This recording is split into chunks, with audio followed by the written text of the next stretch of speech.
Welcome! The Eldorado SELPAs are proud to support our partners with tools and resources that make your work easier and more effective. This video is part of our ongoing effort to provide clear guidance and training on key topics in special education. To explore additional learning opportunities, scan the QR code at the bottom of your screen to browse our professional learning catalog. Let's get started.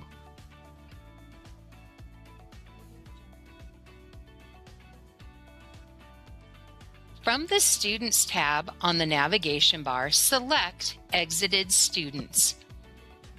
Locate the student record and click on the Activate Student icon.